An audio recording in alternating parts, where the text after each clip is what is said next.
In today's video, I am going to be breaking down a couple of drills that I ran with David. First, this is his warm-up that I was working him through, but today's video is about post work and how low post moves can translate to the perimeter game. Things that you can do in the low post, you will also be able to do from the perimeter. So let's get down and let's check this out. But really quickly, if you want to become a better center or a better shooting guard, make sure to go check out the links that are down below for the center blueprint and the shooting guard blueprint. Because if you want to become a stronger player, that is how you're going to do it. If you want to become a smarter player, that is how you're going to do it as well. So first we are going to get down into the low post. He's going to then turn, pivot, so that his back is going to be facing the baseline or sideline. This gives him passing lanes to be able to pass out of the post because, believe me, you do not want to have your back the opposite way.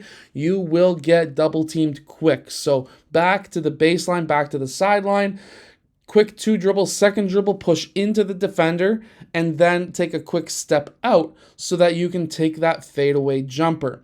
This is a fantastic move for guards because by hitting that player, you're going to knock him back onto his heels. Remember, first contact will always win, and then you're going to be able to get your shot off over top of the potentially taller defender. Next, we're going to be looking at a post move where you take one hit into the defender, but then instead of taking that second hit, you hop into the middle of the key. The idea here is you're going to get him back onto his heels. He's going to expect a second hit, but then you take that hop step into the middle of the key. This can also open up opportunities for passing lanes, but your main idea should be to score off of that left-hand floater. You can do this on the opposite side as well. It would just be a right-hand floater. Now, this is a great move to be able to use because now you are creating that contact and, of course, always look for the ability to pass out of the post. Next is another fantastic move that you can do, but now we are going to turn the opposite way. So notice how David, every single time he gets into that low post, he is bumping my chest. He is trying to get me back onto my heels by making contact first. You always want to make contact first with the defender before the defender makes contact with you. That is going to allow you to have the advantage over that defender. And then when he makes that turn, that pivot, that spin, he needs to hop off so that he creates just a little bit more distance between himself and that defender. Now, we've done this move on the other side, but I wanted to show you on this side as well because there's a few differences that we have made, obviously, with the pivot foot, as well as when you are making that push off, it's going to be the opposite shoulder. So I really wanted to show you this really quick. These are fantastic moves that can translate to the perimeter because of basically you're going to be making contact. You're going to be waiting for screens. You're going to be potentially having really tight defenders, and you can use moves like this. And I'm going to show you in just a second. However, what we are seeing right here is that quick second hit, push off. Notice how he's pushing off of that foot that is closest to me, the defender. That is going to create more of a distance between me and David so that he is able to, of course, make that shot over top of me, but over top of taller players as well.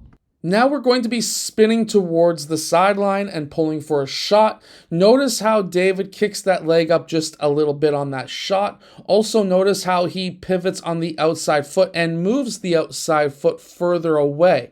When he's hitting me, they're closer together trying to push out towards me, but then when he pivots, that same foot is trying to push away from me to create more of a gap between me and him. Okay, so now this is when we transition over to the perimeter game, and this is why I always like to teach post moves to perimeter players like David. So basically what we are learning is our ability to get to the rim and our ability to get to the rim from the perimeter while posting a player up. This is something that Kobe Bryant, Michael Jordan, many others have done. However, being able to have that player play tight on you. You hit him once with your shoulder, that'll back him up on his heels. When he is recovering back to you, you either spin off or you cut towards the basket through the middle of the court to be able to get to the rim. This is a very advanced move. This is something that you can also do while setting up for a screen. These are moves that every guard needs to learn how to do.